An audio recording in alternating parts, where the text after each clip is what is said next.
दोस्तों, संगत चाहे किसी की भी हो, वह आपके विचार और चरित्र को दर्शाती है। इसका मतलब ये नहीं हुआ कि आप समाज में किसी भी बुरे आदमी से व्यवहार अथवा पहचान मत रखो। समाज में रहना है तो सभी लोगों से पहचान रखनी पड़ेगी। मात्र आपको संगत केवल अच्छे लोगों के साथ रखनी चाहिए। जी हाँ, कहने का मतलब ये है कि पहचान तो सबसे रखिए, पर संगति आपको, अपनी संगत आपको सिर्फ अच्छे लोगों के साथ रखनी चाहिए। इतिहास गवाह है कि बुरी संगत वालों का हश्र बुरा ही हुआ है। इसलिए ध्यान रहे कि बुरी संगत कोयले की तरह है। दोस्तों, बुरी संगत कोयले की तरह है जो गर्म होने पर आपका हाथ जला देता है और ठंडा होने पर आपके हाथ को कालिक पोत देता है।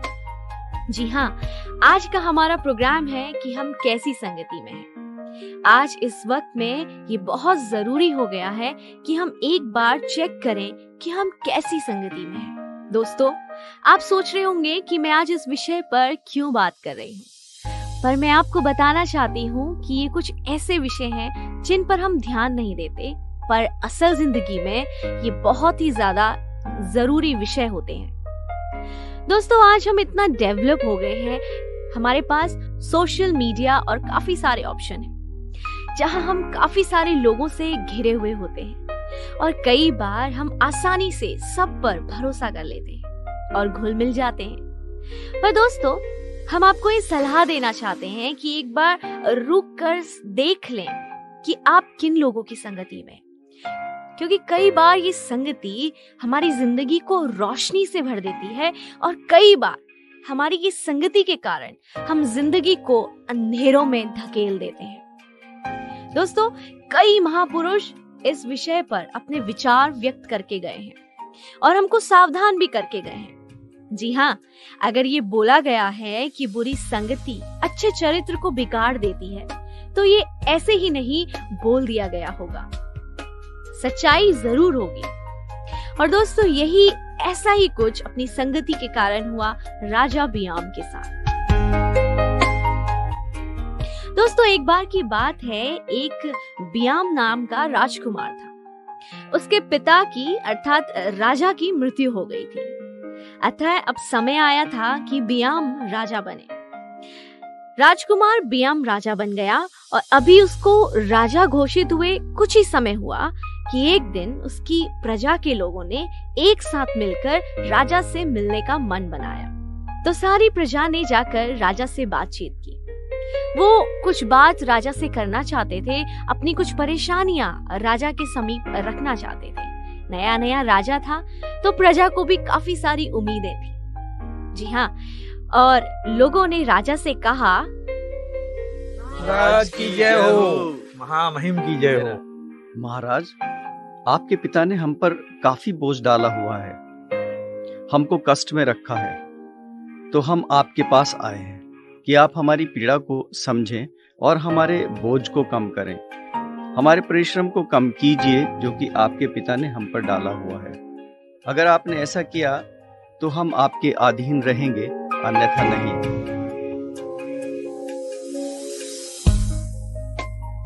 यह सुनकर राजा ने कहा, ठीक है, मैं इस पर विचार करूंगा।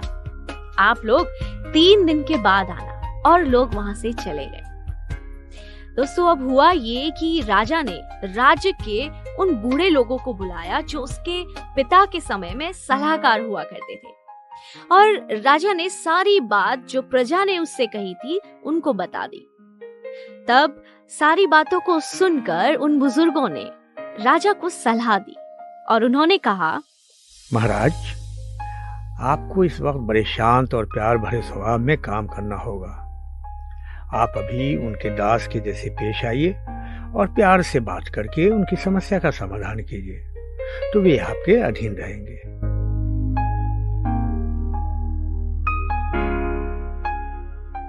तब राजा ने उनको जाने को कहा और तभी उसने अपने दोस्तों को जो उसके साथ बड़े हुए थे, जिनके साथ वो खेला कूदा था, जिनकी संगति में वो रहता था, उन दोस्तों को बुलाया। जी हाँ, ये दोस्ती चीज ही ऐसी है कि हम जिंदगी में कुछ भी करें, अपने दोस्तों के साथ हर बात शेयर करना जरूरी समझते हैं। हम कंफर्टेबल होने के लिए अपने दिल की बात या अपनी परेशानियों को अपने दोस्तों के साथ साझा जरूर करना चाहते हैं, और यही राजा बियाम ने किया। और राजा ने उनको सारी बातें बता दी कि प्रजा ने क्या बात करी है, प्रजा ने क्या परेशानी रखी है और प्रजा क्या चाहती है। दोस्तों, राजा ने अपने दोस्तों से पूछा कि अब वो क्या करे और प्रजा को क्या उत्तर दे। तब उन जवानों ने, जो उसके दोस्त थे, उसको उत्तर दिया। ब्याम, ये लोग क्या कह रहे हैं कि तेरे पिता ने उन पर भारी बोझ डाला हुआ था और उसको हल्का करें तभी वो तेरे अधीन रहेंगे। तो सुन, तो उनको बोल कि तुमने मुझे क्या समझ रखा है। सुनो, मेरे हाथ की सबसे छोटी उंगली भी मेरे पिता की कमर से मोटी है। अब देखो तुम्हारा बोझ कैसे और बढ़ाऊंगा और तुमको और ज्यादा काम करना होगा। और फिर वो लोग भी वहां से चले गए। 3 दिन के बाद राजा ने जैसे ठहराया था, लोग राजा के पास आए। पर उस दिन राजा अपनी प्रजा के साथ काफी कड़ाई से पेश हुआ।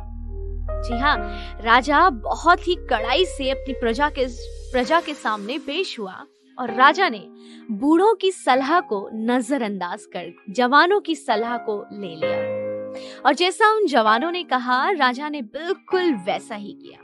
राजा ने बोला कि वह पिता से ज्यादा उन्हें कष्ट देगा। जो कार्य उनको उसके पिता के समय में करना पड़ता था, अब उन्हें और ज्यादा करना पड़ेगा।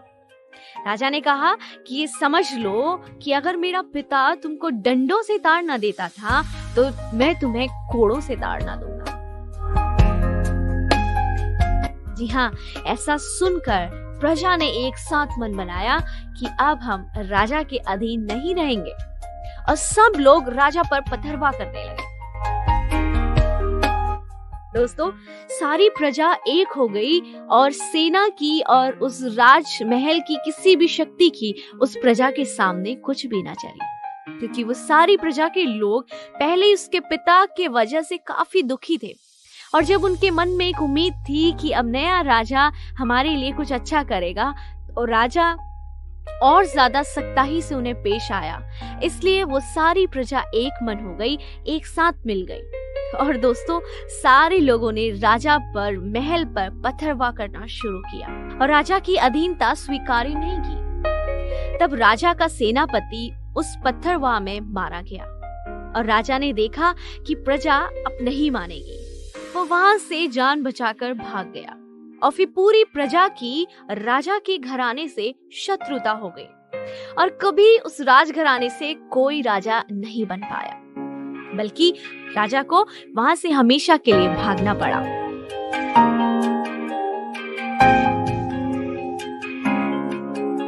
दोस्तों, देखा आपने, ये होता है जब हम गलत दोस्तों की संगति में पड़ जाते हैं। अगर वह उन बुजुर्गों की सलाह मान लेता, थोड़ा सोच समझ के फैसला लेता, सिर्फ इतना सोच लेता कि उसका पिता उन लोगों की सलाह लेता था, तो मुझे भी उनकी सलाह ले लेनी चाहिए, तो शायद वो एक अच्छा राजा बन पाता। पर उसकी दोस्ती, उसकी संगति अच्छी नहीं थी दोस्तों, और उस संगति के कारण उसका फैसला गलत हो गया, और उसका सारा राजपाट हाथों से चला गया। जी हाँ, कहते हैं कि अगर किसी को गलत संगति में रहना पड़े, उससे अच्छा है कि वह अकेले रहे। उसका अकेले रहना उत्तम है। अगर व्यक्ति की अच्छी संगति हो, तो उसकी अच्छी संगति से उसके स्वयं का परिवार तो अच्छा होता ही है, साथ ही उसका प्रभाव समाज पर और राष्ट्र पर भी गहरा पड़ता है। जहां अच्छी संगति व्यक्ति को कुछ नया करते रहने की समय समय पर प्रेरणा देती है, वहीं बुरी संगति से व्यक्ति गहरे अंधकूप में गिर जाता है।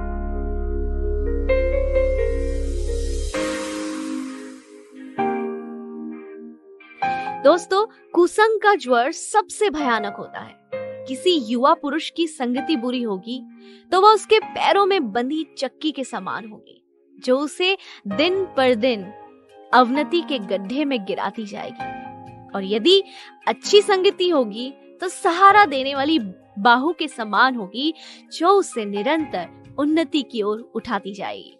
जी हाँ, अच्छी संगति, अच्छे लोगों के साथ बैठना, मिलना जुलना व्यक्ति का मन और चित्त निर्मल कर देती है। उसकी प्रसन्नता बनी रहती है। दिन प्रतिदिन उसके व्यक्तित्व में निखार आता है। संगति कैसी है, इस बात से व्यक्ति के व्यक्तित्व का पता चलता है। दोस्तों, जीवन का हर कदम मायने रखता है, इसलिए उसे फूंक फूंक कर आगे बढ़ना चाहिए। अक्सर ऐसा देखने में आता है कि कुछ बच्चे स्कूलों में पढ़ाई लिखाई में बहुत अच्छे होते हैं, लेकिन अचानक बुरी संगति में फंसकर नशा या मद्यपान करने लगते हैं और उनका जीवन बर्बाद हो जाता है। वे झूठी चकाचौंध में फंसकर स्वयं की वास्तविक शक्ति को नहीं पहचान पाते और कई बार सत्संगति न मिलने के कारण, उपयुक्त वातावरण न होने से बच्चा अपनी प्रतिभा का विकास नहीं कर पाता, जबकि सत्संगति से या अच्छी संगति से उसमें अटूट विश्वास जगता है और वह अपने लक्ष्य को प्राप्त करने में समर्थ हो जाता है।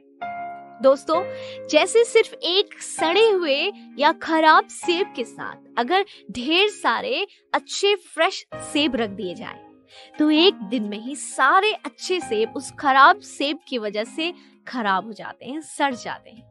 बस यही होता है जब हम जल्दी भरोसा कर लेते हैं, बिना सोचे समझे एक कंपनी बना लेते हैं, जब हम बिना सोचे समझे दोस्ती में पड़ जाते हैं और वो लोग अच्छे ना हो तो यही होता है, और वो संगति अच्छी ना हो तो यही होता है। इसलिए सावधान रहें कि आप किस कंपनी में हैं, आप किन लोगों के साथ उठे बैठ रहे हैं, आप किन लोगों के साथ अपना समय व्यतीत कर रहे हैं, आप किन लोगों के साथ हैं, क्योंकि दोस्तों फिर पछताए क्या होगा जब चिड़िया चुग गई खेत। तो दोस्तों, आशा है कि आपको हमारा आज का ये कार्यक्रम अच्छा लगा होगा। आप कार्यक्रम से संबंधित कोई भी सवाल या सुझाव या परामर्श हमको भेज सकते हैं। हमारा फोन नंबर है 8826224477। जी हाँ, 8826224477।